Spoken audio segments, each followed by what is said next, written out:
After 36 years selling real estate on the Monterey Peninsula, over 1,700 sold transactions, I've seen this market do just about everything.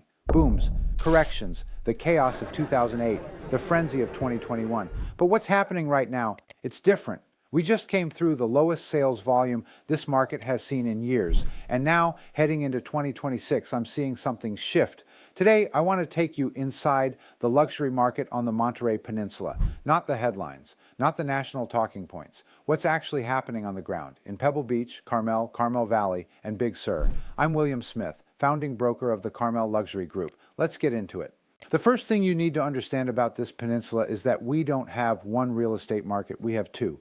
There's the luxury segment, Pebble Beach, parts of Monterey, Pacific Grove, Carmel Valley, Big Sur, listings from $1 million to $90 million. Most transactions land between $2 million and $10 million, but we're seeing more activity above that threshold than we have in years. And then there's workforce housing, $500,000 to $1.5 million. These are the homes that serve our tourism economy, hospitality workers, service industry, teachers, and people working in our local economy. These properties sit 5 to 25 miles from the luxury enclaves.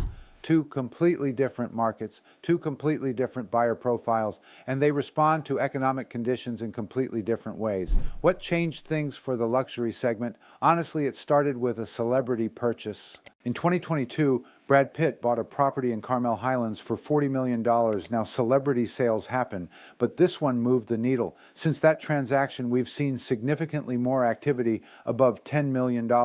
Properties that might have sat on the market are now attracting serious interest. That single sale recalibrated what buyers and sellers believe is possible here. The pandemic changed everything about who buys here.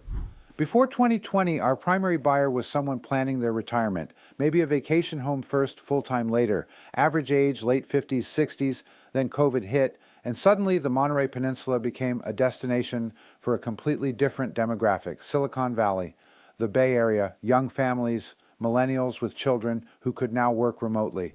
They looked at their $3 million home in Palo Alto with no yard, looked at their Zoom screen and asked a simple question, why are we here? We became the answer. Good schools, natural beauty, space, quality of life. A 2-hour drive from San Francisco when they needed to go into the office. During the pandemic years, property values climbed significantly. Multiple offers became standard. Homes sold in days, not months. But that couldn't last forever. By 2025, the market cooled, interest rates climbed, economic uncertainty set in, and we recorded one of the lowest sales totals by housing units sold in years. That brings us to now. Here's what most people don't understand about interest rates in a luxury market. At the entry level, the $2 to $3 million range, rates matter. These buyers often finance. When rates hit 7.2% in January 2025, a lot of them stepped back.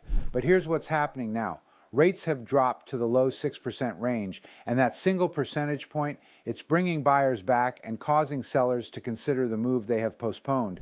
We are in a recovery with some remaining uncertainty causing cautious optimism in the market. Local 2026 numbers are off to a good start. More importantly, it's unlocking inventory. Here's the psychology. During the pandemic, people locked in rates at 3%, 3.5%.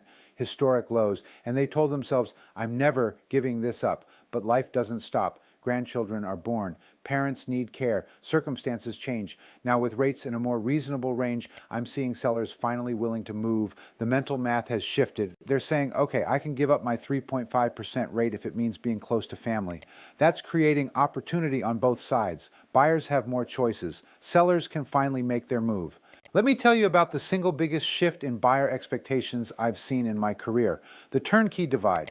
Today's luxury buyer, especially from the technology sector, does not want a project. They don't want to hire contractors. They don't want to manage a renovation from 300 miles away. They don't want to think about it. They want to walk in, set down their bags, and live. I see it constantly. Buyers with significant resources, multiple properties, demanding schedules. They're not looking for potential. They're looking for done. What does this mean for sellers? If your home is move-in ready, updated kitchen, modern systems, fresh finishes, you're commanding premium prices, top of the market. If your home needs work, even cosmetic work, you're looking at longer market times and steeper discounts. The gap between these two categories is wider than I've ever seen. Turnkey properties are selling, projects are sitting. This isn't about whether buyers can afford renovations. They can. It's about whether they want to spend their time and energy on them. The answer increasingly is no. People come to me and ask, how much is my home worth? I tell them that's the wrong question. In a market like ours, fewer than 100,000 residents across 7 communities, pricing isn't about comparable sales and algorithms. It's about understanding your specific buyer. So the questions I ask are, who is your buyer? What's your time frame? And what's your ability to be market ready? Based on those answers, I present 3 pricing approaches. First, the 24-hour price. This is aggressive. Priced to generate immediate interest, multiple offers, urgency. It works when you need to move quickly or want to create a competitive environment. Second, the 90 to 120-day price. This is market value. Fair pricing that will attract the right buyer within a normal selling timeline. Third, what I call the sometime in our lifetime price. This is for sellers with no urgency. They want top dollar, they're willing to wait, and they understand they might be on the market for 6 months, a year, longer.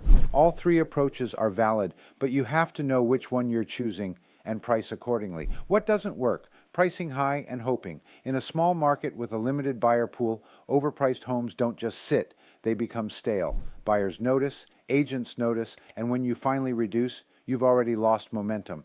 The way people find real estate agents has fundamentally changed, and if you're not adapting, you're disappearing. 5 years ago, it was all about SEO, search engine optimization. Get your name on the first page of Google. That was the game. Today, it's about AEO, answer engine optimization, being found when someone asks an AI.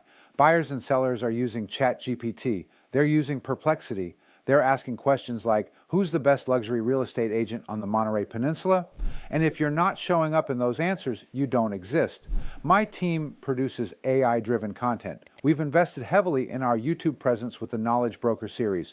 We're creating educational content that positions us as the source, not just another listing. Because here's the truth. The old playbook doesn't work anymore. Running big spends on Zillow, waiting for phone calls, that's not how today's sophisticated buyers and sellers operate. They research, they consume content, they form opinions before they ever reach out. And when they do reach out, they've already decided who they trust. Your job is to be that person. So where are we headed? We expect 2026 to be a year of stabilization.